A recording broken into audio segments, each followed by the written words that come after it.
This is Resonance 104.4 FM. Flipping marvellous. How you doing?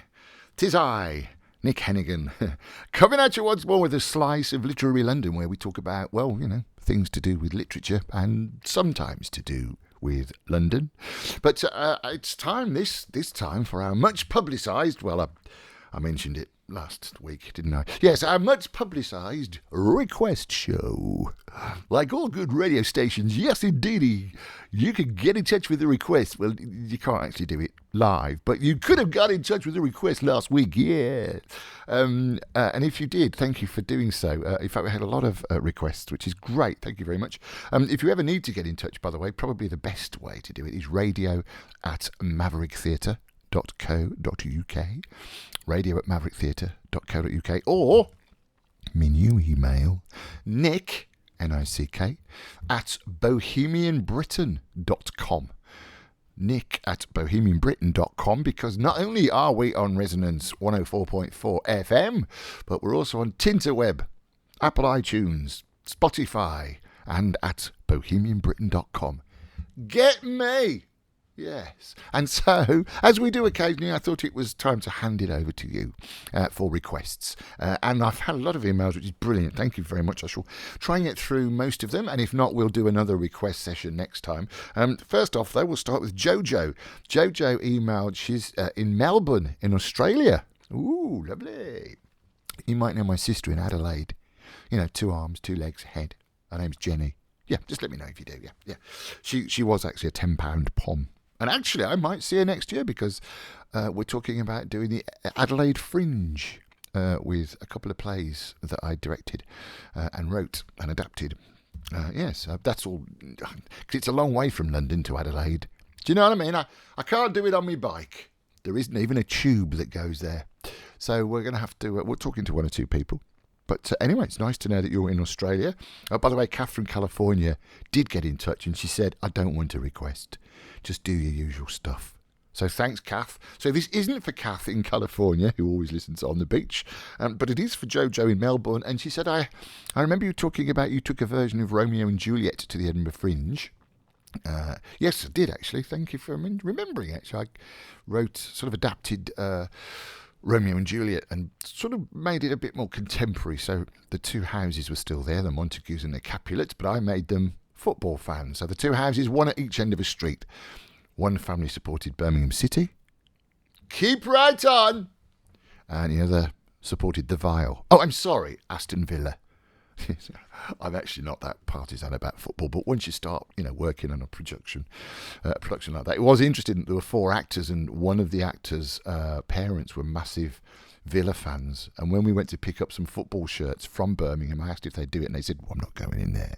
I'm not going to St Andrews. What if someone sees me? Anywho, so we did do that. And Jojo said, I've heard some music from your version, and could you play that again? It's the theme tune by Robb Williams, my mate Robb Williams, who's written music for all my Shakespeare adaptations. Well, I say all, I've got 3 now, I think. I've got another one in my head which I might do, but I think I'm getting too old. Anyway, that's another issue, and I certainly will. But she said, could you also play the one from the film? I know exactly what you're talking about. It's the balcony scene by Craig Armstrong from Baz Luhrmann, Oops, sorry about that. My reminder just pipped up. No, it's telling me off. Oh, the film version of Romeo and Juliet. So, Jojo in Melbourne, in Australia, these are for you.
Ah, there you go. Two different takes on Romeo and Juliet. You heard the first track, of course, the final track from the film, with, them in it. Leonardo DiCaprio and was it Claire Danes? That one. And then you heard actually two tracks joined together from my version of Romeo and Juliet FC, which I adapted and we took to the Edinburgh Festival Fringe a couple of years ago with that rather stunning music by Robb Williams. And yes, someone sent me an email saying, is Robb Williams' music available? It's not yet, but we might put something together. It's a good idea, actually. It's the 30th anniversary of the theatre company I set up this year, the Maverick Theatre Company, which is why it's radio at mavericktheatre.co.uk, because everything gets centred around that. You know what I mean? It's 30 years, I still haven't learned. So perhaps what we might do is put out an album of some of Robb's music, because it's stunning stuff and is always very popular. I'm Nick Hennegan. This is Resonance 104.4 FM. We're also on bohemianbritain.com. It's Literary London, and it's Literary London's request show. Yes, indeed. I'll stop being a radio bloke. Stop being a radio bloke. I haven't had a drink either. Yeah, I'm in my home studio. Can you tell? By home studio, I kind of mean sitting room. I'm in the sitting room. Yeah. Oh, a proper mic and stuff. But there's another radio station out now. They all do it from their sitting room. So, I shouldn't apologise, should I? Oh, I shouldn't have mentioned it. And if you're listening in stereo, you see, I can go from one side over here, and then I can go down over here as well. So if you're listening in stereo, that's me in the middle. That's me in your left hand ear. That's me in your right hand ear. They can't do that on their other radio stations, can they? No, they can't. Anywho, meanwhile, back in the real world, so those Romeo and Juliets were for Jojo in Melbourne. And Emily sent an email as well. She said, I love the idea of a request show. And one of my favourite poems, but I don't hear it very often, is The Lady of Shalott by Lord Alfred Tennyson. Could you play that for me? Do you know what, Emily? I could, I can, I will. And here it is. On either side the river lie, long fields of barley and of rye that clothe the wold and meet the sky, and through the field the road runs by to many-towered Camelot. And up and down the people go, gazing where the lilies blow, round an island there below, the island of Shalott. Willows whiten, aspens quiver, little breezes dusk and shiver, through the wave that runs forever, by the island in the river, flowing down to Camelot. 4 grey walls and 4 grey towers overlook a space of flowers, and the silent isle embowers the Lady of Shalott.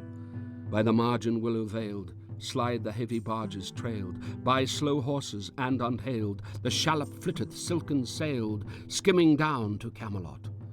But who hath seen her wave her hand, or at the casement seen her stand, or is she known on all the land, the Lady of Shalott? Only reapers reaping early, in among the bearded barley, hear a song that echoes cheerily from the river winding clearly down to towered Camelot. And by the moon the reaper weary, piling sheaves in uplands airy, listening whispers, "'Tis the fairy Lady of Shalott." There she weaves by night and day a magic web with colours gay. She has heard a whisper say, a curse is on her if she stay to look down to Camelot. She knows not what the curse may be, and so she weaveth steadily, and little other care hath she, the Lady of Shalott. And moving through a mirror clear that hangs before her all the year, shadows of the world appear. There she sees the highway near, winding down to Camelot. There the river eddy whirls, and there the sully village churls, and the red cloaks of market girls pass onward from Shalott. Sometimes a troop of damsels glad, an abbot on an ambling pad, sometimes a curly shepherd lad, or long-haired page in crimson clad, goes by to towered Camelot. And sometimes through the mirror blue the knights come riding 2 and 2. She hath no loyal knight and true, the Lady of Shalott. But in her web she still delights to weave the mirror's magic sights, for often through the silent nights a funeral with plumes and lights and music went to Camelot. Or when the moon was overhead, came 2 young lovers lately wed. I am half sick of shadows, said the Lady of Shalott. A bowshot from her bower eaves, he rode between the barley sheaves. The sun came dazzling through the leaves, and flamed upon the brazen greaves of bold Sir Lancelot. A red-crossed knight for ever kneeled to a lady in his shield that sparkled on the yellow field beside remote Shalott. The gemmy bridle glittered free, like to some branch of stars we see, hung in the golden galaxy. The bridal bells rang merrily as he rode down to Camelot. And from his blazon baldric slung a mighty silver bugle hung, and as he rode his armour rung beside remote Shalott. All in the blue unclouded weather, thick jewelled shone the saddle leather. The helmet and the helmet feather burned like one burning flame together as he rode down to Camelot. As often through the purple night, below the starry clusters bright, some bearded meteor, burning bright, moves over still Shalott. His broad clear brow in sunlight glowed, on burnished hooves his war horse trode. From underneath his helmet flowed his coal-black curls as on he rode down to Camelot. From the bank and from the river he flashed into the crystal mirror. Tirra-lirra by the river sang Sir Lancelot. She left the web, she left the loom, she made 3 paces through the room. She saw the water lily bloom, she saw the helmet and the plume. She looked down to Camelot. Out flew the web and floated wide, the mirror cracked from side to side. The curse has come upon me, cried the Lady of Shalott. In the stormy east wind straining, the pale yellow woods were waning, the broad stream and his banks complaining, heavily the low sky raining. Over towered Camelot. Down she came and found a boat beneath a willow left afloat, and around about the prow she wrote, the Lady of Shalott. And down the river's dim expanse, like some bold seer in a trance, seeing all his own mischance, with a glassy countenance did she look to Camelot. And at the closing of the day she loosed the chain, and down she lay. The broad stream bore her far away, the Lady of Shalott, lying robed in snowy white that loosely flew to left and right. The leaves upon her falling light, through the noises of the night she floated down to Camelot. And as the boat head wound along the willowy hills and fields among, they heard her singing her last song, the Lady of Shalott. Heard a carol, mournful, holy, chanted loudly, chanted lowly, till her blood was frozen slowly, and her eyes were darkened wholly, turned to towered Camelot. For ere she reached upon the tide, the first house by the waterside, singing in her song, she died, the Lady of Shalott. Under tower and balcony, by garden wall and gallery, a gleaming shape she floated by, dead pale between the houses high, silent into Camelot. Out upon the wharfs they came, knight and burgher, lord and dame, and around the prow they read her name, the Lady of Shalott. Who is this, and what is here? And in the lighted palace near died the sound of royal cheer, and they crossed themselves for fear, all the knights at Camelot. But Lancelot mused a little space. He said, she has a lovely face. God in his mercy lend her grace, the Lady of Shalott.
Years and years and years ago, when I was a boy, when there were wolves in Wales, and birds the colour of red flannel petticoats whisked past the harp-shaped hills, when we sang and wallowed all night and day in caves that smelt like Sunday afternoons in damp front farmhouse parlours,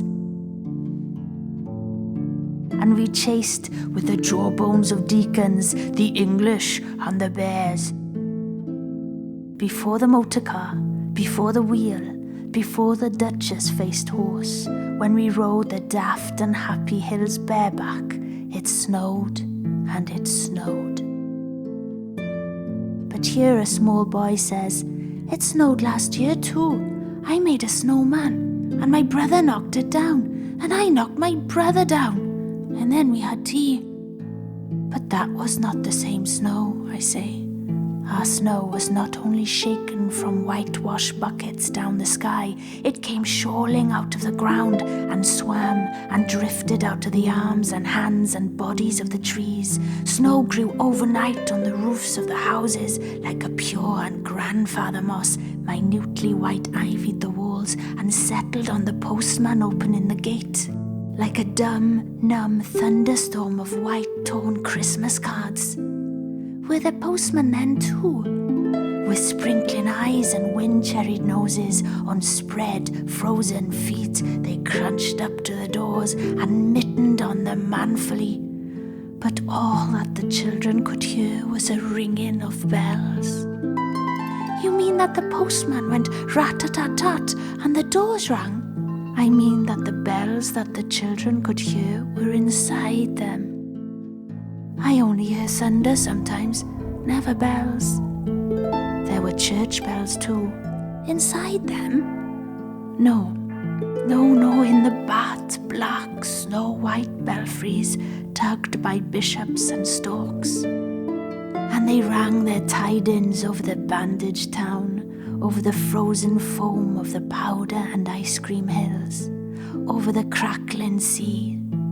It seemed that all the churches boomed for joy under my window, and the weathercocks crew for Christmas on our fence. Get back to the postmen. They were just ordinary postmen, fond of walking and dogs and Christmas and the snow. They knocked on the doors with blue knuckles. Ours has got a black knocker. And then they stood on the white welcome mat in the little drifted porches and huffed and puffed, making ghosts with their breath, and jogged from foot to foot like small boys wanted to go out. And then the presents after the Christmas box. And the cold postman, with a rose on his button nose, tingled down the tea tray slithered run of the chilly glinting hill.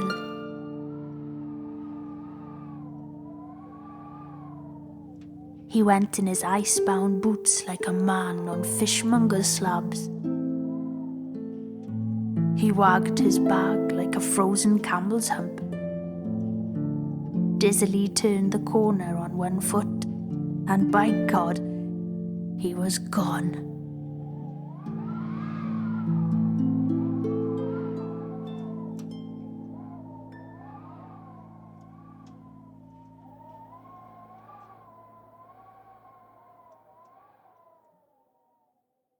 Ah, isn't that lovely? That was years and years ago by Cerys Mathews, or at least read by Cerys Mathews, based on Dylan Thomas's A Child's Christmas in Wales. And that was for Paul, who's emailed from Pennsylvania in the USA. Hello, America! And before that, you heard The Lady of Shalott, requested by Emily in Chelsea. And that's it. Thank you so much for all your emails. If you'd like to get in touch, I say radio@mavericktheatre.co.uk. radio@mavericktheatre.co.uk or nick@bohemianbritain.com. nick@bohemianbritain.com. We have had quite a few requests, so I'll perhaps do another one of these. Maybe next time? Who knows? Join me and find out, because we're always on bohemianbritain.com, but chiefly this is Literary London with me, Nick Hennegan, on Resonance 104.4 FM.